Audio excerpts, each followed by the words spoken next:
Mr. President, I have thought long and hard about giving this speech, and I don't come to the floor lightly.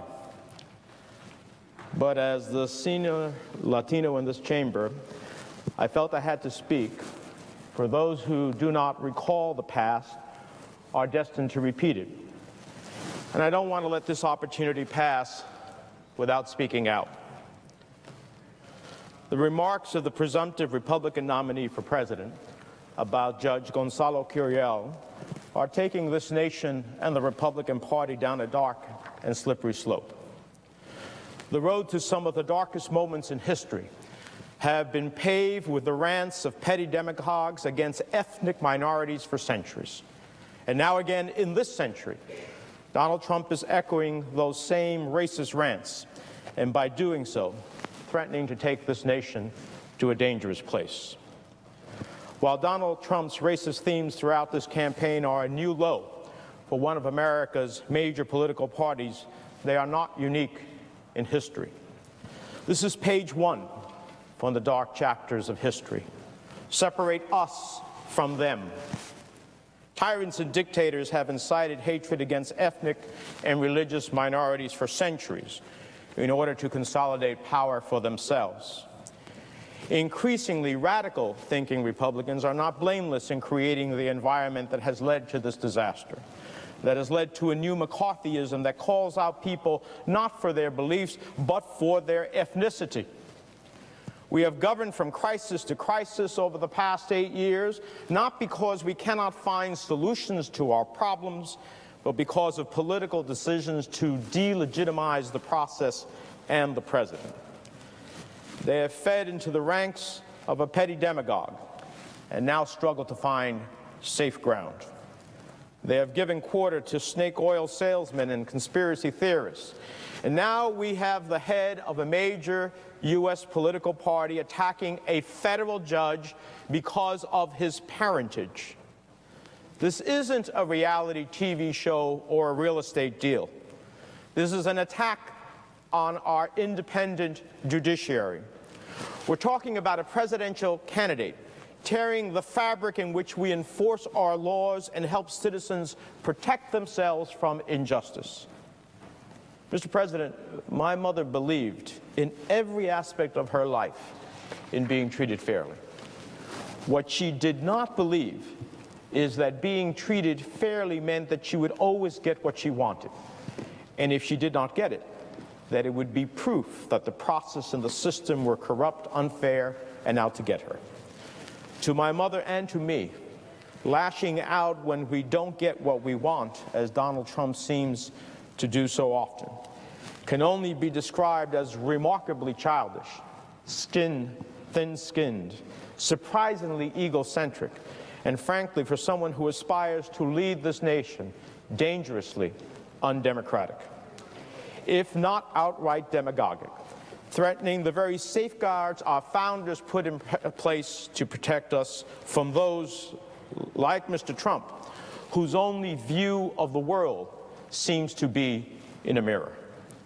His only response to adversity is to blame someone else and turn people against each other. The fact is, leaders don't turn people against each other, they bring them together in common cause.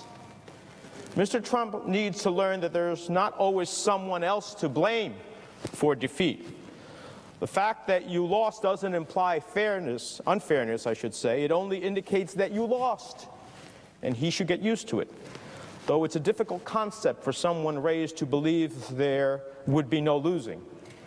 And if there were, it must be a mistake that can be rectified with power, money, or a lawsuit.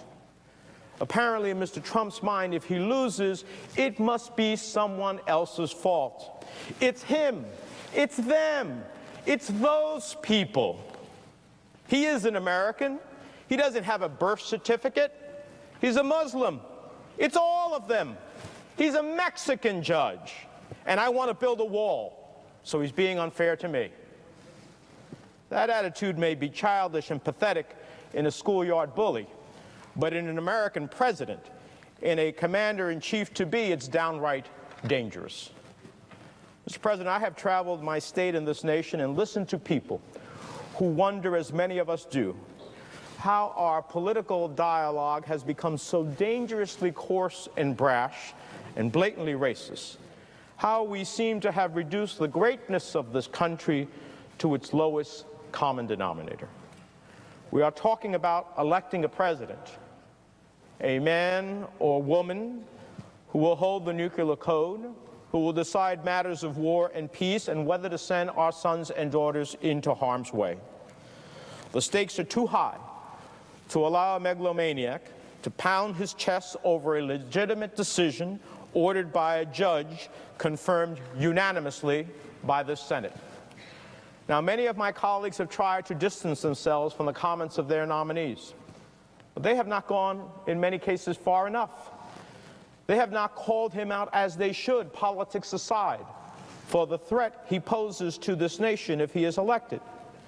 Many of my colleagues must recognize, as I do, that a federal judge born in Indiana, which is part of these great United States, with a Mexican family background, whose parents became U.S. citizens, is not a Mexican judge, but an American judge. Just as a United States senator like this one, born in New York, raised in New Jersey, from a Cuban family background, is a United States senator, and to imply otherwise, to ask that Judge Curiel recuse himself from a case because of where his parents were born, is on its face racist. They need to come to the floor and denounce the comments of their nominee. In fact, all Americans should denounce this kind of blatant racism. The tone of the Trump campaign and the slippery slope that his statements, his actions, his demeanor threaten to send us down. And he doesn't seem to be able to stop himself. He's doubled down and said that it's impossible, for example, that a judge of Muslim descent might not be able to render a favorable decision in a Trump versus whomever cause, because of the candidate's policy to ban Muslims from entering this country. Anyone who won't stand up and call this blatant racism has decided to put partisan politics ahead of our country.